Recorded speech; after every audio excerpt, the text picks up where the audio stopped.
Commission में accountant हूँ और करीब 22 साल से इस योजना में काम कर रहा हूँ आउटसोर्स के माध्यम से।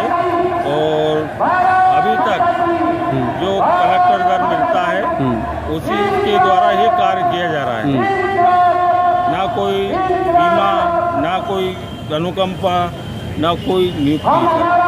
उस प्रथा के तहत हमको रखा गया है। वो प्रथा समाप्त करके हमें आउटसोर्स के माध्यम से कम मानदेय मिलता है।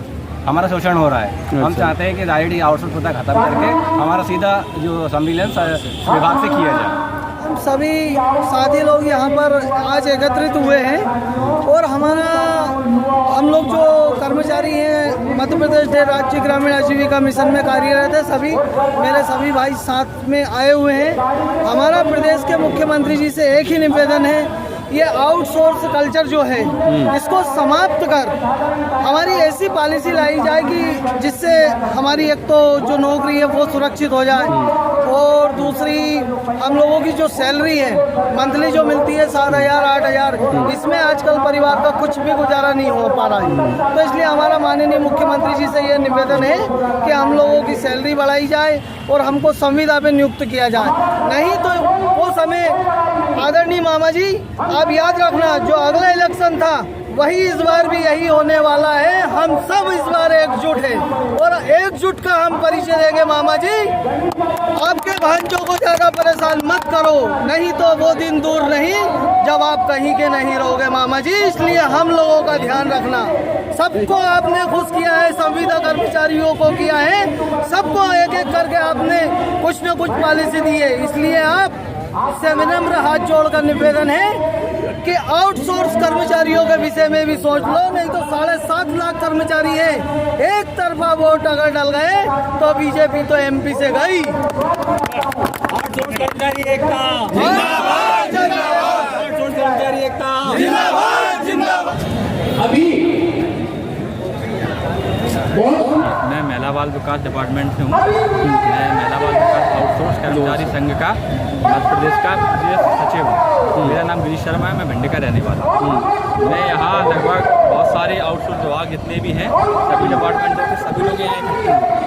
हमारे विभाग में पूरे एमपी में लगभग हर जिले के हर ब्लॉक में कर्मचारी हैं। हमारी संख्या लगभग 567 है, जिसमें हम लगभग 500 लोग यहाँ इकट्ठे हुए और हम सभी लोगों की कुछ मुख्य मांगे हैं, जिनमें मुख्य रूप से हमारी एक ही मांग है कि जो कंपनी प्रथा यहाँ चल रही है उसको हमें उससे हटाया जाए और विभागीय संविलियन किसी भी नीति के किसी भी नियम के तहत किया जाए। उसके हमारा एक ये निवेदन है, यदि थर्ड पार्टी को मानव संसाधन नियुक्त करने के लिए सरकार नियम बना सकती है तो उस नियम को हटा के हमारा विभागीय संविलियन करे, ऐसा नियम भी बना सकती है।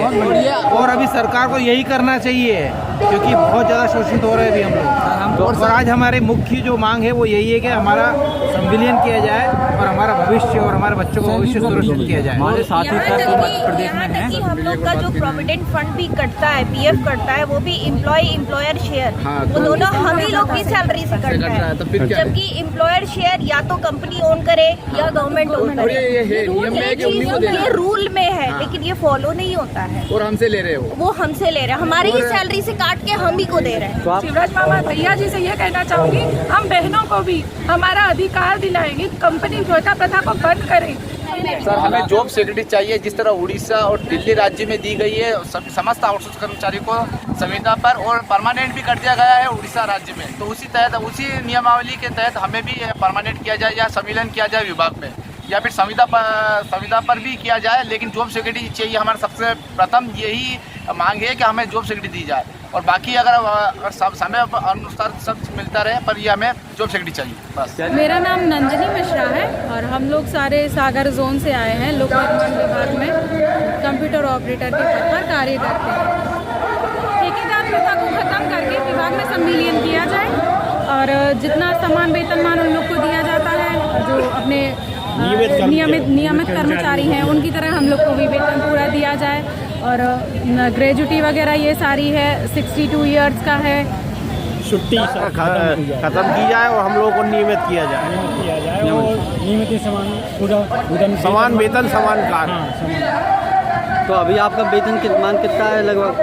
अभी हम लोग का तो ठेकेदार उस पर चलता है तो तो अभी तो करीब 11,000 रुपये करीब मिलता है। है थर्ड पार्टी बीच से हटाना चाहते हैं। जो हम लोग काम कर रहे हैं तो सीधा हम लोगों को वेतन मिलना चाहिए, ना कि थर्ड पार्टी के थ्रू आना चाहिए। यही मांग, सबसे प्रमुख मांग यही है कि सीधी वेतन सीधा हमारे खाते में आ जाए, बीच में बिचौलिया हट जाए। अच्छा। यही मांग है, सबसे पहली मांग। सरकार से यही चाहते हैं कि हम लोगों का भी कुछ सम्मानजनक रहे। विभागीय सम्मिलन जरूरी है, विभाग में सम्मिलन हो जाए। 14 घंटे हम लोग काम देंगे तो कमीशन वैसे हट जाएगा, तो हम लोगों को सैलरी प्रॉपर मिल पाएगी। और 14 घंटे हम लोग काम करते हैं, सुबह 9 से हम लोग करीब 10 वर्ष से काम कर रहे हैं और दिन में 12-12 घंटे काम किया जाता है। हम लोगों से छुट्टी के दिन भी काम लिया जाता है, लेकिन कोई सम्मान नहीं है हमारा ऑफिस में, ना कोई अच्छी नज़र से देखता है। सिर्फ ये कह देते हैं कि तुम तो कंप्यूटर ऑपरेटर हो, आउटसोर्स के आदमी हो, हीन भावना से देखा जाता है। अस्थायी हो आप। मैं एक चीज़ और जोड़ना चाहता हूँ, जो कलेक्टर रेट इसमें तय करता है 8,000 रुपये, उस कलेक्टर की सैलरी 2.5 लाख रुपये महीना होती है। उन्हें खुद 2.5 लाख रुपये महीना चाहिए, लेकिन उन्हें शर्म नहीं आती कि वो कॉन्ट्रेक्चुअल कर्मचारियों को 6,000, 8,000, 12,000 तय करते हैं। तो कहीं ना कहीं ये जो पूरा काम हम लोग करके जरा से आवाज उठाने पे ये बोला जाता है कि आपको नौकरी से हटा दिया जाएगा या आप आवाज मत उठाइए। बोलना पूरा होता है, हमें दबाने की कोशिश की जाती है, हमें बोलने से मना करा जाता है, हमारे साथ दुर्व्यवहार होता है और मतलब कुछ समझा ही नहीं जाता है डिपार्टमेंट। आपकी माँ बीमार है तो भी आपका परिजन बीमार हो, बच्ची बीमार हो, लेकिन आपको ऑफिस आके काम करना, उसके बाद आप उनको देखिए। जिला निर्वाचन से सभी लोग हैं और सभी लोग मतलब पूरे स्टेट में लगभग 1100-1200 लगभग हम लोगों की तादाद है और हर एक ज़िले में, हर एक विधानसभाओं में सहायक प्रोग्रामर और ऑपरेटर के पद पर पदस्थ हैं। हम लोगों की नियुक्ति जो है वो इलेक्शन कमीशन ऑफ इंडिया से नियमित है, जबकि हमें अभी आउटसोर्स से नियुक्त किया गया है।